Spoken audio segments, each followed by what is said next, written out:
दुश्मन को मारो कम, तड़पाओ ज्यादा। ये देश रहना चाहिए गैर बराबरी के खिलाफ इस लड़ाई में। नमस्कार, मैं हूं चित्रा त्रिपाठी और अब वक्त हो चला है जनहित का।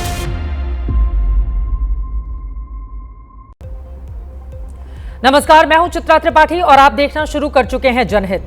12 दिन के युद्ध के बाद ईरान और इजराइल के बीच बारूदों की बारिश तो रुक गई है, लेकिन बयानों की बमबारी जारी है। ईरान के परमाणु कार्यक्रम को लेकर अमेरिकी रिपोर्ट में जो बड़ा खुलासा हुआ है, उस खुलासे के बाद कहा यह जा रहा है कि सुपर पावर को तो ईरान के खलीफा ने पटक दिया, धराशायी कर दिया और इसी वजह से उन्हें सीज फायर के लिए आगे आना पड़ा। अमेरिका से इजराइल भी बहुत खुश नहीं है। आगे क्या होगा ये कोई नहीं जानता, लेकिन जंग अभी थमी हुई है। खुद ट्रंप को भी यकीन नहीं है कि आगे लड़ाई में कौन सा मोड़ अब आने वाला है। 12 दिन के युद्ध में ट्रंप की पलट नीति का आज पूरा विश्लेषण जनहित में करने वाले हैं, जो आज हमारी कवर स्टोरी भी है। ट्रंप युद्ध में क्यों नहीं कूदेंगे? ट्रंप को ईरान ने कैसे पछाड़ दिया? क्यों नोबेल पुरस्कार के लिए व्याकुल हो गए हैं ट्रंप? इन तमाम सवालों का जवाब आज जनहित में देश को हम देने वाले हैं।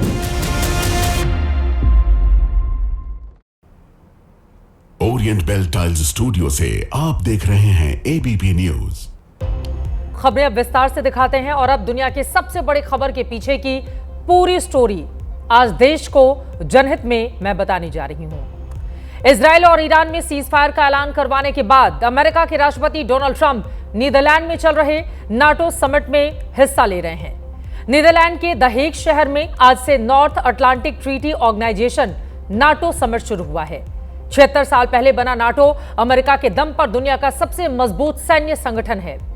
ट्रंप ने यहां पहुंचकर भी सीज फायर का सेहरा सबसे पहले अपने सिर पर बांधा है।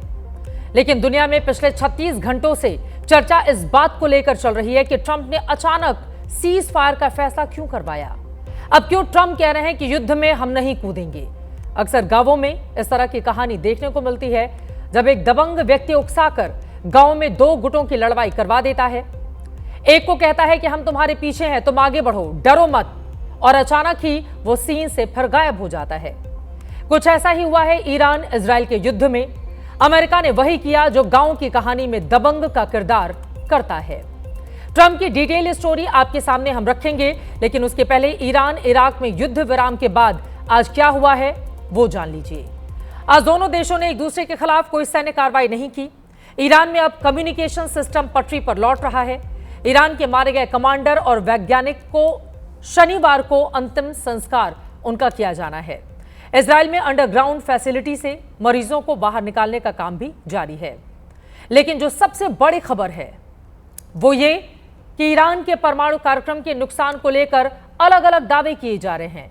अमेरिका के भीतर ही अब 2 तरह के दावे सामने आ गए हैं और इजराइल भी संतुष्ट नहीं है। ईरान भी अपने पत्ते पूरी तरह से नहीं खोल रहा और सवाल पूछा जा रहा है कि जो अमेरिका लगातार ईरान को धमकी पर धमकी दे रहा था, जब युद्ध में उसे सीधा उतरने की जरूरत नहीं थी, युद्ध में कूदकर उसने ईरान के परमाणु कार्यक्रमों को पूरी तरह से ध्वस्त करने की बात कही, फिर ट्रंप ने युद्ध से पैर अचानक पीछे क्यों खींच लिए? ईरान की जंग में अमेरिका ने 14 बंकर बस्टर बम और 30 टॉमहॉक मिसाइलों से हमला किया। ट्रंप लगातार दावे कर रहे हैं कि हमने ईरान को बहुत बड़ा नुकसान किया है। अब ईरान की ओर से भी इस बात को स्वीकारा गया है कि 22 जून को अमेरिकी हमलों से उसके परमाणु ठिकानों को कुछ नुकसान पहुंचा है। ईरान के विदेश मंत्रालय के प्रवक्ता इस्माइल वाघई ने इसकी पुष्टि की है। हालांकि वाघई ने इसकी डिटेल शेयर करने से मना कर दिया। वहीं नाटो समिट में अमेरिकी राष्ट्रपति ट्रंप की ओर से कहा गया कि 12 दिन ईरान के लिए काफी बुरे दिन थे। ईरान को नर्क से गुजरना पड़ा, जिसके बाद परमाणु हथियार बनाने की इच्छा उसे छोड़नी पड़ी। ये राष्ट्रपति ट्रंप के दावे हैं, जिसे ईरान कतई मानने को तैयार नहीं है। ना ही उसकी ओर से यह कहा गया कि वो अपने परमाणु कार्यक्रम को रद्द या स्थगित करने जा रहा है। इसलिए अब सवाल यह है कि अमेरिका द्वारा युद्ध में कूदने के बाद अचानक ऐसा क्या हुआ कि उसने सीज फायर की पूर्णाहुति की घोषणा की और फौरन इस युद्ध से बाहर निकल आया। दरअसल अमेरिकी राष्ट्रपति डोनाल्ड ट्रंप को डील पसंद है, युद्ध नहीं। क्या इसीलिए उन्होंने इस जंग में सांकेतिक हिस्सा लिया? ईरान के 3 परमाणु ठिकानों पर बमबारी की और आनन फानन में युद्ध विराम करा दिया। क्या ईरान के परमाणु केंद्रों पर हमले भी प्रतीकात्मक ही थे? इस सवाल की तस्दीक अमेरिका की एक लीक खुफिया रिपोर्ट से हुई है। इस रिपोर्ट पर अमेरिका में कैसे हंगामा मचा हुआ है, आखिर क्यों ट्रंप इस रिपोर्ट के सामने आने के बाद भड़क गए हैं? इस रिपोर्ट से सुपर पावर की छवि को कितनी बड़ी चोट पहुंची है, यह आपको दिखाने वाले हैं। लेकिन अभी एक बड़ा सवाल जो आज की सबसे चर्चित खबर रही कि क्या ट्रंप इजरायली प्रधानमंत्री बेंजामिन नेतन्याहू से नाराज हैं? ट्रंप खुलकर इजरायल को नसीहत क्यों दे रहे हैं? क्या नेतन्याहू की वजह से ही ट्रंप को अपने सिर पर ना चाहते हुए भी युद्ध में उतरने का कलंक उठाना पड़ा? क्या ट्रंप इस कदर खफा हैं कि उन्होंने एक ही धर्म कांटे पर ईरान और इजरायल दोनों को तौल दिया है? सबूतों के साथ ट्रंप की नाराजगी की मुकम्मल कहानी भी आपके सामने रखने वाले हैं।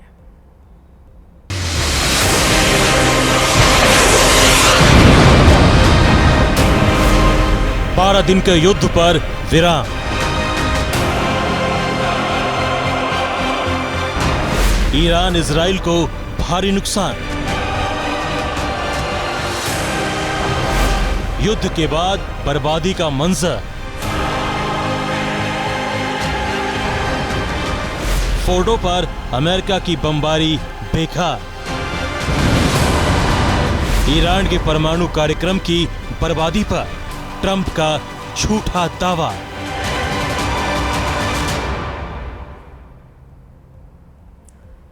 यह बात दुनिया अच्छी तरह से जानती है कि ट्रंप एक मजे हुए कारोबारी हैं। उन्हें युद्ध में डॉलर जलाना कतई पसंद नहीं। वो दूसरे देशों के युद्ध में अमेरिका के कूदने को फिजूल मानते हैं।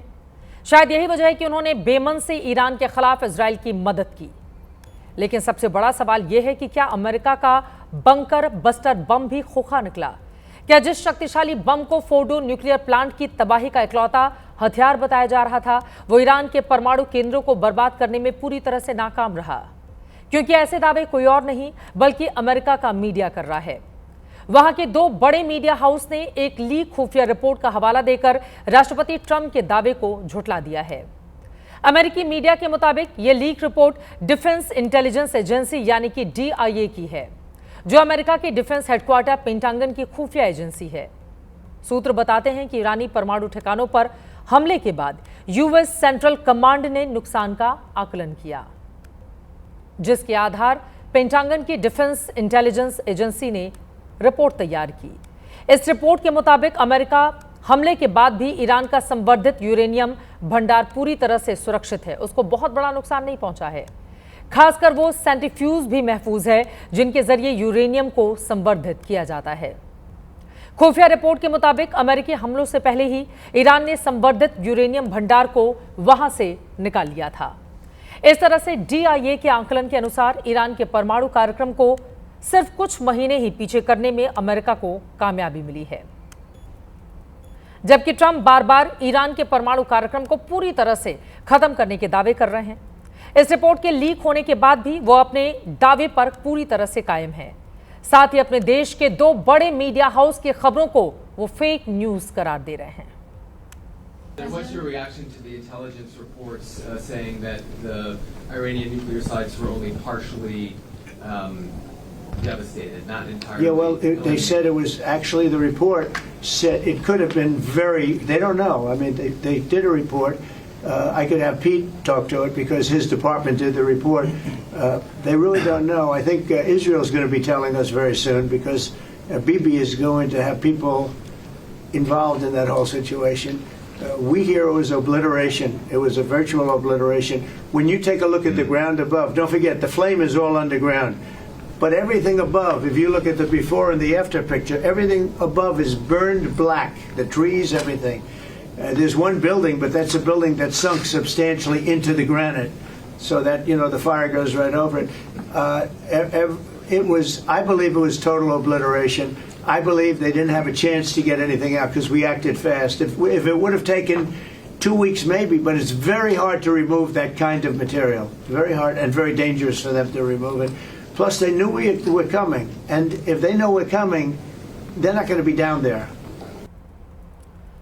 राष्ट्रपति ट्रंप अपने दावे को सही साबित करने के लिए तमाम तरह के तर्क भले ही दे रहे हों, लेकिन व्हाइट हाउस की प्रेस सचिव कैरोलिन लेविट ने लीक रिपोर्ट को सही बताया है, सही करार दिया है। उन्होंने बेहद गोपनीय रिपोर्ट को लीक करने पर नाराजगी भी जताई, नाखुशी जताई। इसे ट्रंप को नीचा दिखाने और B-2 बॉम्बर के पायलट को बदनाम करने की साजिश करार दिया। जबकि रक्षा मंत्री पीट हेग्सेथ ने तो इसकी FBI से जांच का भी ऐलान कर दिया है, जो इस वक्त नाटो की मीटिंग में शामिल होने के लिए ट्रंप के साथ नीदरलैंड में है।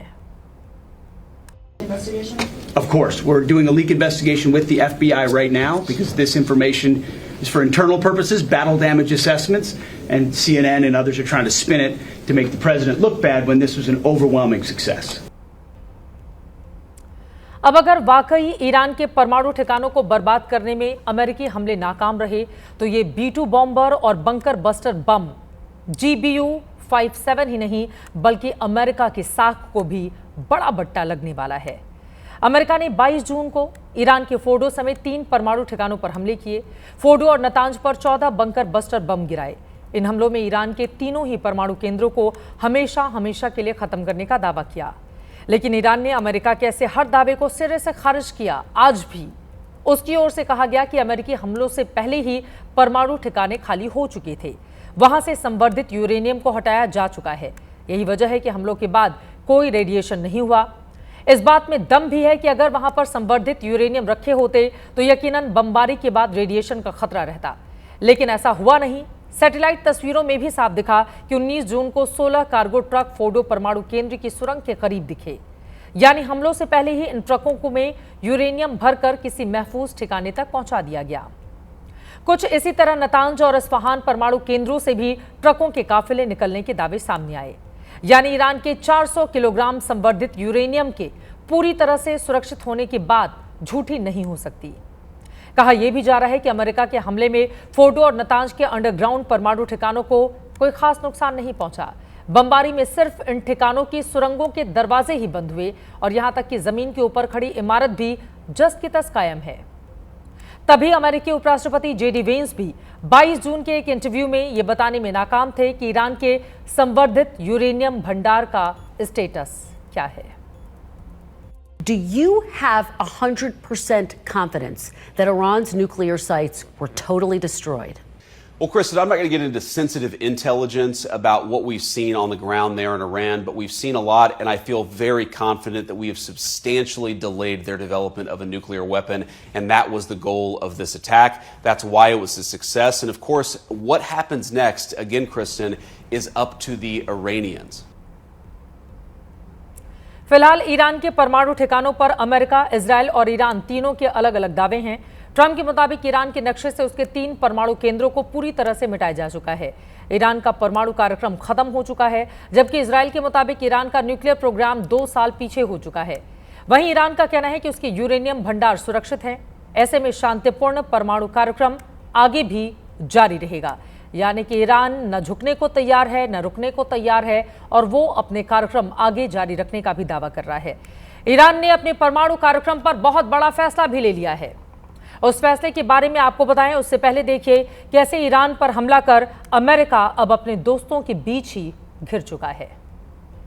Voir l'Iran se doter de l'arme nucléaire, nous considérons avec constance depuis le début que c'est par la voie diplomatique et technique que cela peut se faire. Et je le dis parce que j'entends beaucoup de commentateurs qui au fond vous renvoient à une forme d'inefficacité quand vous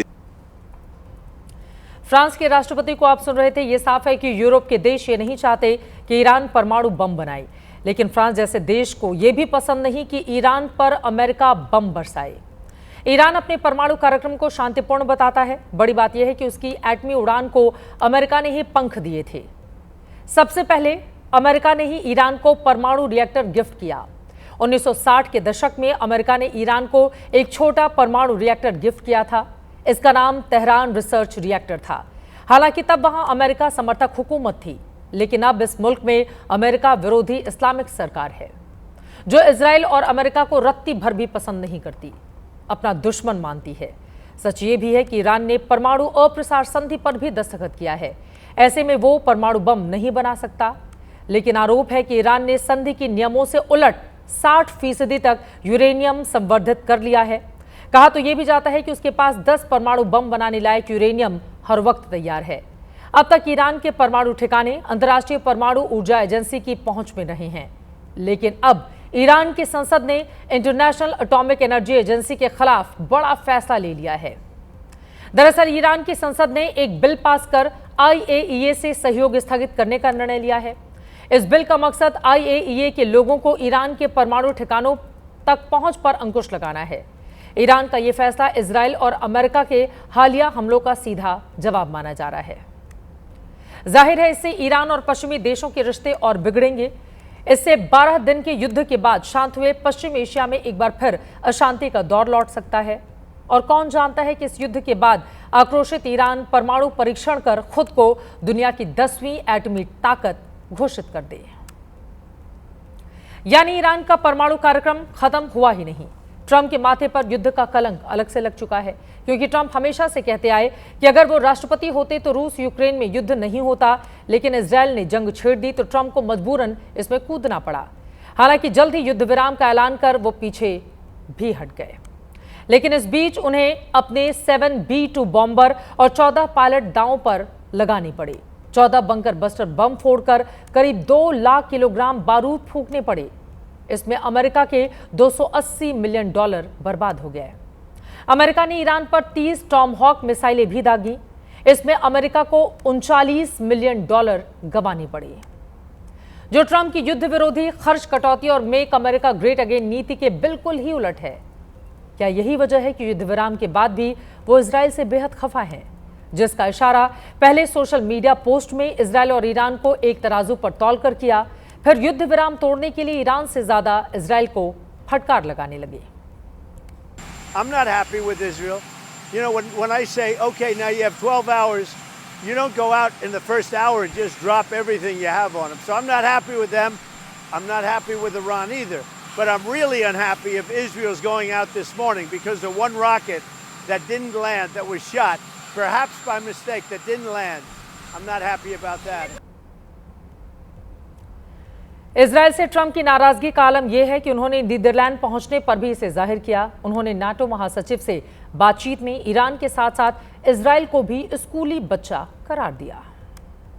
Daddy has to sometimes use strong language to get us off. Strong language. Every once in a while, you have to use a certain word. Daddy has to sometimes use strong language to You have get to us use off. strong language. Every once in a while, you have to use a certain word. राष्ट्रपति Trump के अपने दावे हैं जिसको लेकर अब अंतर्राष्ट्रीय बहस छिड़ी हुई है, लेकिन इन सब के बीच ईरान ने जिस मजबूती से इजराइल और अमेरिका का सामना किया, उसके बाद अब खामनेई को लेकर बहुत सारे सवाल कायम है। उन्होंने पुरजोर तरीके से अमेरिका की जिस तरह मुखालफत की, उसको लेकर अब अंतर्राष्ट्रीय बहस एक अलग दिशा में जा रही है। और इसके लिए आपको विस्तार से जानकारी देते हुए थोड़ा पीछे लेकर चलते हैं। साल 1989 से अब तक 36 साल पूरे हो चुके हैं। ईरान में सुप्रीम लीडर की कुर्सी पर आयतुल्लाह अली खामनेई की ताजपोशी बरकरार है। इस दौर में दुनिया अमेरिका के 7 राष्ट्रपति देख चुकी है, जिनमें से 4 ने 4-4 साल के 2 कार्यकाल पूरे किए। सीनियर बुश और जो बाइडेन को ही इकलौता कार्यकाल नसीब हुआ था। वहीं डोनाल्ड ट्रंप का दूसरा कार्यकाल मौजूदा वक्त में चल रहा है। डेमोक्रेट्स हो या रिपब्लिकन, हर कोई खामनेई की सत्ता को ईरान से उखाड़ने की कोशिश करता रहा, लेकिन किसी को भी सफलता हासिल नहीं हुई। ईरान इजराइल युद्ध के जरिए ट्रंप ने इतिहास बदलने की कोशिश की, लेकिन उनके हाथ भी खाली के खाली रहे। ईरान में खामनेई की इस पकड़ के बाद मुस्लिम वर्ल्ड में खलीफा पर बहस नए सिरे से होने लगी है, जिसमें खामनेई सबसे आगे खड़े नजर आ रहे हैं। मुस्लिम वर्ल्ड में खलीफा होने के मायने क्या हैं? दुनिया की 2 अरब मुस्लिम आबादी को यह शब्द किस तरह से प्रभावित करता है और कैसे इसी खलीफा से जुड़ी है मुस्लिमों के शिया और सुन्नी में बंटने की पूरी कहानी। करेंगे सब कुछ डिकोड, लेकिन पहले इन 3 तस्वीरों को गौर से देखिए। खुद को मुस्लिमों का खलीफा बताने की रेस में ये 3 मुल्क शामिल हैं। पहला ईरान, जो इस्लामिक राष्ट्र है। अन्य मुस्लिम मुल्कों के मुकाबले जिस तरह पश्चिमी देशों के खिलाफ ईरान खड़ा हुआ, वैसा कोई दूसरा देश नहीं। वहीं दूसरी तस्वीर सऊदी अरब की, जहां से इस्लाम की शुरुआत हुई। यही मुस्लिमों का सबसे पवित्र धार्मिक स्थल मक्का और मदीना है। तीसरा है तुर्की, जहां आखिरी खलीफा की सल्तनत थी और ऑटोमन साम्राज्य की विरासत भी। अपने इन्हीं दावों के सहारे ये तीनों मुल्क खुद को मुस्लिम दुनिया का खलीफा साबित करने में जुटे रहते हैं। खलीफा के इस थ्योरी को डिकोड करने के लिए आपको थोड़ा पीछे लेकर चलते हैं। आपने स्कूल में एनसीईआरटी की इतिहास की किताबें जरूर पढ़ी होंगी। तस्वीरें साल 1919 से 1924 के बीच चले खिलाफत आंदोलन की हैं। प्रथम विश्व युद्ध में ऑटोमन साम्राज्य की हार के बाद मित्र राष्ट्रों ने तुर्की के साथ जो संधि की, उससे भारतीय मुसलमानों में आक्रोश था, खासकर खलीफा के पद को लेकर। भारतीय मुसलमानों का मानना था कि खलीफा उनके धार्मिक नेता थे। हालांकि ब्रिटिश हुकूमत पर इस आंदोलन का कोई ज्यादा असर हुआ नहीं और 1924 में खलीफा पद भी खत्म हो गया और खिलाफत आंदोलन भी। गांधी जी की अपील पर खिलाफत और असहयोग आंदोलन दोनों साथ चले थे। 100 साल पहले खलीफा की जिस कुर्सी के लिए भारत भी आंदोलन का साक्षी बना, आखिर वो खलीफा है क्या? क्यों मुसलमानों के लिए खलीफा एक भावनात्मक मुद्दा है? अब उसे समझाते हैं। अरबी शब्द खलीफा का मतलब उत्तराधिकारी होता है। इस्लाम में खलीफा पैगंबर मोहम्मद के उत्तराधिकारी को कहा जाता है। खलीफा मुस्लिमों का सबसे बड़ा धार्मिक और राजनीतिक गुरु होता है। 570 ईस्वी में सऊदी अरब के मक्का में पैगंबर मोहम्मद का जन्म हुआ था। 40 साल बाद 610 ईस्वी में पैगंबर मोहम्मद को ज्ञान की प्राप्ति हुई। उन्होंने इस्लाम धर्म का प्रचार प्रसार किया। वो इस मिशन में जुटे रहे और सऊदी अरब में इस्लाम फैल गया। साल 632 ईस्वी में पैगंबर मोहम्मद गुजर गए। उन्होंने अपना उत्तराधिकारी नहीं चुना था। इस्लाम में नेतृत्व का संकट गहरा गया। 2 गुट आमने सामने आ गए। एक गुट उत्तराधिकारी पैगंबर मोहम्मद के परिवार से चाहता था, जो शिया पंथ कहलाया, और दूसरा गुट पैगंबर मोहम्मद के सबसे करीबी शख्स को उत्तराधिकारी चुनना चाहता था, जो सुन्नी पंथ कहलाया। यहीं से शिया और सुन्नी मुस्लिम की खाई बढ़नी शुरू हुई थी। हालांकि ज्यादातर लोग सुन्नी गुट के पक्ष में थे और उन्हीं की ज्यादा चली। इस तरह पैगंबर मोहम्मद के करीबी अबू बकर पहले खलीफा बने, दूसरे खलीफा उमर बने, तीसरे खलीफा उस्मान और चौथे खलीफा अली बने। इन चारों खलीफाओं ने अपने दौर में इस्लाम को सऊदी अरब से निकालकर मिडिल ईस्ट में फैला दिया। चौथे खलीफा अली पैगंबर मोहम्मद के दामाद थे। 1661 में अली की हत्या कर दी गई। शिया पंथ के मुस्लिम अली को ही अपना पहला खलीफा मानते हैं, वहीं सुन्नी मुस्लिम अबू बकर को अपना पहला खलीफा मानते हैं। अगले 800 साल तक अरब में जहां मुस्लिम शासक सशक्त और मजबूत होते रहे, खलीफा की कुर्सी वहां जाती रही। साल 1517 में ऑटोमन साम्राज्य ने खलीफा की कुर्सी पर अपना दावा किया। ऑटोमन साम्राज्य दुनिया के सबसे बड़े और लंबे दौर वाले साम्राज्य में से एक था, जिसे तुर्क साम्राज्य भी कहते थे। ये साम्राज्य दक्षिण पूर्वी यूरोप से लेकर पश्चिमी एशिया और उत्तरी अफ्रीका तक फैला हुआ था। मशहूर अर्तुगरुल सीरीज इसी ऑटोमन साम्राज्य पर आधारित है, जो मुस्लिमों में काफी पॉपुलर है। ये तस्वीरें उसी सीरीज का हिस्सा हैं। इसी सीरीज को मुस्लिमों का गेम ऑफ थ्रोन्स भी कहा जाता है। लेकिन 20वीं सदी आते आते ऑटोमन साम्राज्य का सूर्यास्त हो गया। पहले विश्व युद्ध में ऑटोमन साम्राज्य की हार ने 1924 में खलीफा की कुर्सी खत्म कर दी। संधि के तहत गैर तुर्की भाषी मुस्लिमों को अलग अलग देशों में बांट दिया गया। ऑटोमन साम्राज्य की निशानी के तौर पर रह गया सिर्फ आज का तुर्की। मौजूदा राष्ट्रपति रेसेप तैयप एर्दोगन इसी ऑटोमन साम्राज्य के स्वर्णिम दौर को वापस लाने का वादा कर अपनी राजनीति चमकाते रहते हैं। हागिया सोफिया मस्जिद इसका ताजा उदाहरण है। 2020 में एर्दोगान ने इसे म्यूजियम से मस्जिद में तब्दील करवा दिया था, जिसे 1934 में मस्जिद चर्च विवाद के बाद म्यूजियम की पहचान दी गई थी। वहीं 2019 में पाकिस्तान और मलेशिया को साथ लेकर भी एर्दोगान कई बार मुस्लिमों का अलग गुट बनाने की कोशिश कर चुके हैं। एर्दोगान भले ही रूढ़िवादी विचारों को बढ़ावा दे रहे हों, लेकिन तुर्की नाटो का भी सदस्य है। मुस्लिमों के कई मुद्दों पर तुर्की की चुप्पी खलीफा की कुर्सी पर उनके दावों को कमजोर कर जाती है। ईरान शिया बहुल मुल्क है और सऊदी अरब सुन्नी बहुल मुल्क। खलीफा की लड़ाई में शिया और सुन्नी का आधार भी है। सऊदी अरब का खुद को मुस्लिम देशों का खलीफा कहने के दावे के पीछे है ये धार्मिक स्थल मक्का और मदीना, जहां पैगंबर मोहम्मद का जन्म हुआ और जहां से इस्लाम की शुरुआत हुई। साथ ही खाड़ी देशों में सऊदी अमीर मुल्कों में शामिल है।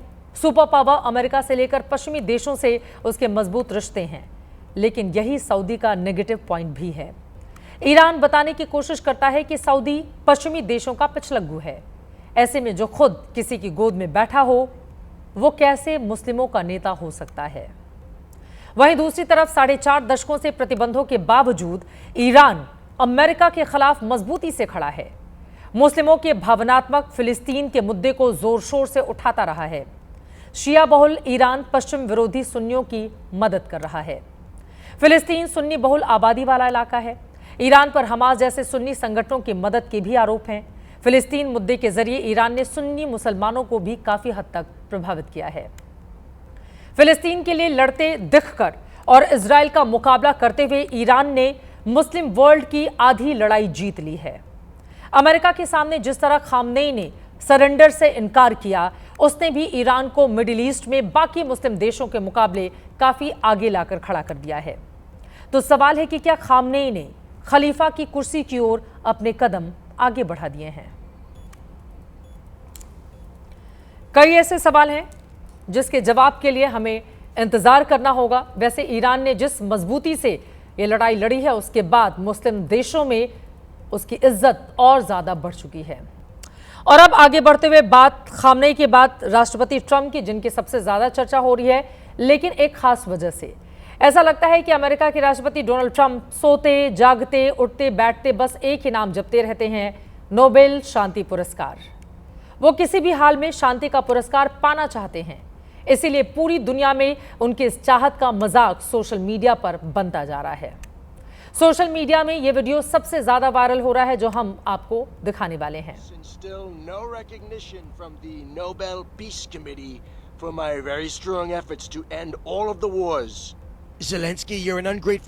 इस वीडियो में ट्रंप कभी इजराइल के प्रधानमंत्री बेंजामिन नेतन्याहू को फोन कर समझा रहे हैं, तो कभी ईरान के सुप्रीम लीडर खामनेई से शांति बनाए रखने की गुहार लगा रहे हैं। लेकिन उनकी बातें अनसुनी होने पर ट्रंप निराश होते दिख रहे हैं। ट्रंप की नोबेल सलाह को मानने के लिए कोई भी तैयार नहीं दिखता। डोनाल्ड ट्रंप की नोबेल पुरस्कार की चाह पर मजाक बनाते ऐसे दर्जनों वीडियो आप सोशल मीडिया पर देख सकते हैं। उम्मीद है डोनाल्ड ट्रंप खुद भी इस हालात से वाकिफ होंगे कि आखिर लोग उनके बारे में क्या सोच रहे हैं। बात दरअसल यह है कि ट्रंप शांति का नोबेल पुरस्कार पाने की चाह में आत्ममुग्ध हो गए हैं। अब वो ये ना कह दें कि महाभारत भी उन्होंने ही रुकवाई थी। इस तरह की चर्चा हिंदुस्तान के सोशल मीडिया प्लेटफॉर्म पर हो रही है। ट्रंप लगातार मार्केटिंग कर रहे हैं कि वो दुनिया भर के युद्ध रुकवा रहे हैं, इसीलिए सिर्फ वो ही शांति के नोबेल पुरस्कार के असली हकदार हैं।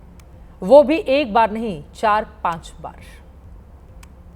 Give me the Nobel Prize for Rwanda and if you look the Congo, or you could say Serbia, Kosovo, you could say a lot of them. You could say, I mean, the big one is India and Pakistan. I should have gotten it 4 or 5 times. I should get it for the, I would think the Abraham Accords would be a good one too. Trump आज भी NATO summit के बाद press conference में युद्ध रुकवाने को लेकर अपनी पीठ खुद ही थपथपा रहे थे। सवाल यह है कि अमेरिकी राष्ट्रपति ट्रंप को शांति का नोबेल पुरस्कार क्यों मिले? पूरी दुनिया जानती है कि ट्रंप अपने फायदे के लिए सैन्य हथियारों से लेकर सोशल मीडिया तक को भी हथियार बनाने से नहीं चूकते। जब मामला सिर के ऊपर से गुजर जाता है तो वो फिर सीज फायर का ऐलान करते हैं, शांति का राग अलापने लगते हैं। उनका लक्ष्य साफ है कि उन्हें नोबेल का शांति पुरस्कार चाहिए, नोबेल शांति पुरस्कार, और वो भी हर हाल में। वैसे नोबेल पुरस्कार को लेकर ट्रंप के मन में पुरानी टीस भी है। राष्ट्रपति ट्रंप का मानना है कि अगर बराक ओबामा को पुरस्कार मिल सकता है तो फिर उन्हें क्यों नहीं। आपको बताते चलें कि पूर्व राष्ट्रपति ओबामा को साल 2009 में यह पुरस्कार मिला था। ट्रंप का मानना है कि उनकी उपलब्धियां बाकी सभी से कहीं ज्यादा हैं, इसीलिए असली हकदार तो वही हैं। हाल ही में ट्रुथ सोशल पर उन्होंने एक लंबे पोस्ट में 6 बार नोबेल शांति पुरस्कार का जिक्र किया था। यानी राष्ट्रपति ट्रंप अमेरिका के पूर्व राष्ट्रपति बराक ओबामा के समय से ही इस पुरस्कार को पाने की लालसा पाले हुए हैं।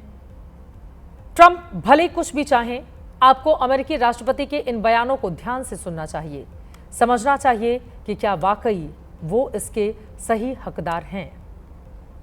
A short time ago, the U.S. military carried out massive precision strikes on the 3 key nuclear facilities in the Iranian regime, Fordow, Natanz, and Esfahan.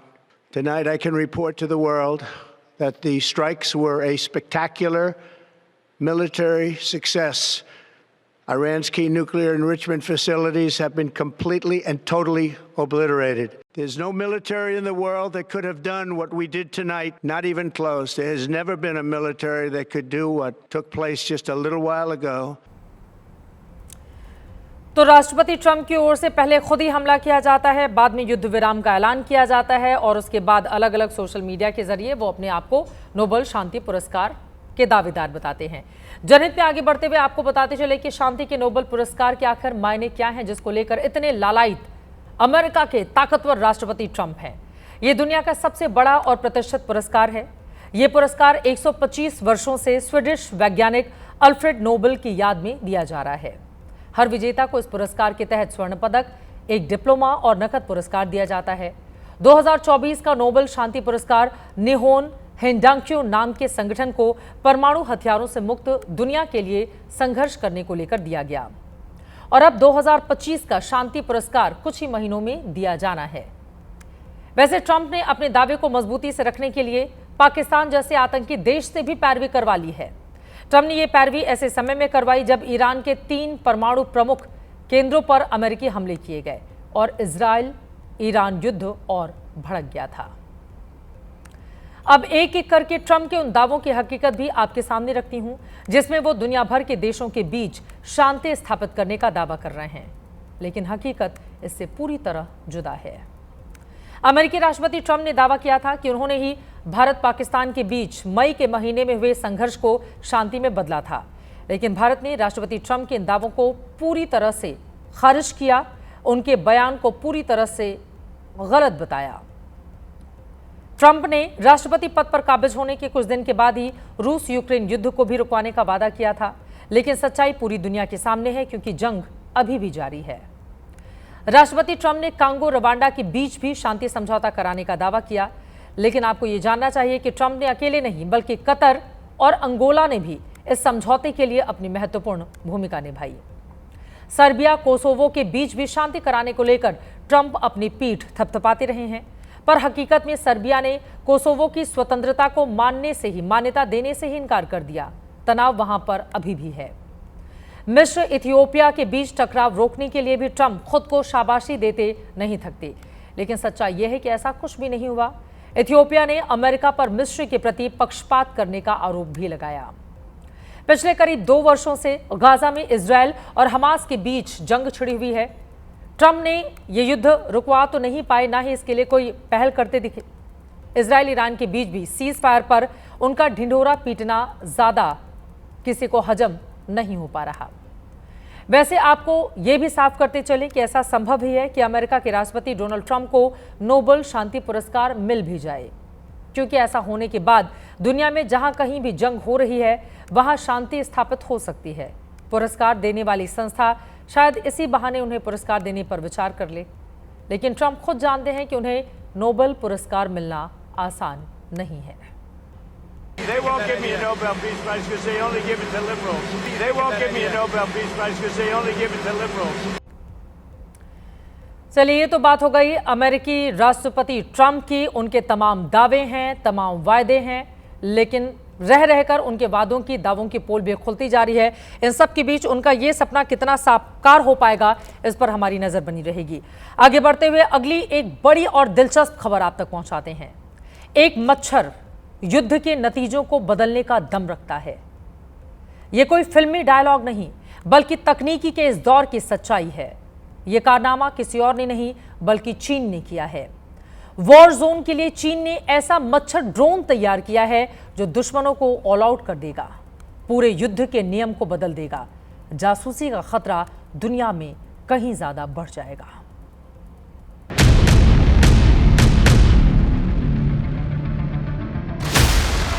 TV screen पर नजर आ रहा चीन का यही वो मच्छर है जिसने पूरी दुनिया में सनसनी फैला रखी है। पार्क में घूम रहे या बालकनी में बैठे लोगों को ये मच्छर काटेगा नहीं, लेकिन उनकी निजी और गुप्त जानकारियों में सेंध मारकर उसे चीन तक जरूर पहुंचा सकता है। किसी ऑफिस में बैठे हुए अधिकारियों को ये मच्छर काटेगा नहीं, लेकिन अगर ये दफ्तर के भीतर पहुंच गया तो फिर वहां की जरूरी जानकारी ये चीन तक ले जा सकता है। ये कोई आम मच्छर नहीं है, इसे चीन की national university of defence technology ने तैयार किया है। NUDT ने इस माइक्रो ड्रोन को विकसित किया है। इसे डिजाइन करते हुए मच्छर की संरचना और उड़ान विशेषताओं का विशेष ख्याल रखा गया है। इस मॉस्किटो माइक्रो ड्रोन को इस तरह तैयार किया गया है कि ये संवेदनशील या चुनौतीपूर्ण वातावरण में अदृश्य हो जाता है। NUDT द्वारा विकसित ड्रोन बेहद ही छोटा है, इसी वजह से इसके लिए कहा जा रहा है माइक्रो UAV यानी माइक्रो अनमैन्ड एरियल व्हीकल। कितना छोटा है, शायद कैमरे और मेरे बीच में कुछ मच्छर उड़ रहे हैं उतना बड़ा कि आपको आसानी से नज़र भी नहीं आएगा। अगर हम लंबाई के हिसाब से बात करें तो 1.3 सेंटीमीटर यानी कि पत्ती के पीछे जो आपको डंडी नज़र आ रही है कमोवेश शायद इतनी ही लंबाई। वज़न कितना, पत्ती भी भारी होगी उससे, क्योंकि उसका वज़न होगा 0.3 ग्राम का। अब आप खुद समझिए इतना हल्का, जहाँ पर आप पत्ती को अगर फूंक मारते हैं उड़ जाती है, तो वो तो इससे भी हल्का वज़न का ड्रोन है। और इसी वजह से कहा जा रहा है कि नाखून से भी छोटा, मच्छर से भी हल्का। और उस ड्रोन को अगर आप पकड़ना चाहें तो अपनी 2 उंगलियों के बीच में आसानी से पकड़ भी सकते हैं। चीन ने ये ड्रोन ऐसे वक्त में तैयार किया है जब दुनिया के कई देशों में आपस में युद्ध हो रहे हैं। ड्रोन जैसे हथियार युद्ध में निर्णायक भूमिका अदा कर रहे हैं। उन सब के बीच चीन ने मॉस्किटो ड्रोन तैयार कर दुनिया को हैरान और परेशान कर दिया है। रणनीतिक मोर्चे पर इस ड्रोन के प्रभाव को डिकोड करेंगे, लेकिन पहले इसकी खासियत पर नजर डालते हैं। मच्छर के आकार का ड्रोन जीवों से प्रेरित डिजाइन पर आधारित है। ड्रोन में एक छड़ी के आकार की बॉडी है जिसमें 2 पत्ती जैसे पंख हैं। इसमें 3 बाल जैसी पतली टांग है जो सतह पर बैठने और उड़ने के लिए है। ड्रोन एक सिक्के से छोटे से फ्रेम में छोटे पावर सिस्टम, सेंसर और कंट्रोल इलेक्ट्रॉनिक्स को एकीकृत करता है। ड्रोन में बैटरी उन्नत माइक्रो टेक्नोलॉजी पर आधारित है। छोटे सेंसर, कैमरे, माइक्रोफोन और टोही कार्यों को सक्षम करते हैं। ड्रोन को स्मार्टफोन की ऐप के जरिए ऑपरेट किया जा सकता है। दुनिया में पहले माइक्रो UAV की होड़ मची है। ऐसे माहौल में चीन के मच्छर ड्रोन ने एंट्री मारी है। ये मच्छर ड्रोन मॉडर्न वॉरफेयर और सर्विलांस की परिभाषा बदलने का दम रखता है। ये ड्रोन इंटेलिजेंट वॉरफेयर पर चीन के रणनीतिक फोकस को भी दर्शाता है। चीन ने इसे गुप्त सैन्य अभियानों के लिए डिजाइन किया है। इसका छोटा आकार और चपल क्षमता इसे निगरानी और जासूसी के लिए आदर्श बनाती है। ये प्रतिबंधित क्षेत्रों में भी आसानी से घुसपैठ करने में सक्षम है। चीन भले ही अभी इस ड्रोन को सर्विलांस और जासूसी के लिए इस्तेमाल के लिए बता रहा हो, लेकिन भविष्य में इस मच्छर ड्रोन को हथियारों से लैस कर युद्ध मैदान में अगर चीन उतार दे तो फिर हैरानी वाली बात नहीं होगी। मच्छर ड्रोन बनाकर चीन ने अमेरिका और पश्चिमी देशों को सीधी चुनौती दी है और अब चीन के मच्छर ड्रोन ने माइक्रो ड्रोन की फहरिस्त में नई लकीर खींच दी है। आने वाले दिनों में इससे भी छोटे माइक्रो ड्रोन विकसित हो सकते हैं।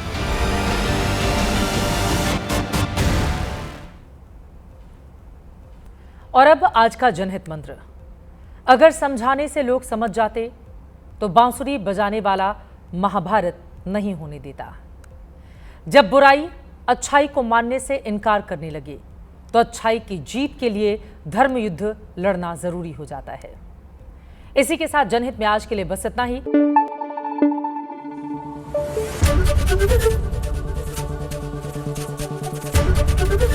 ABP न्यूज आपको रखे आगे।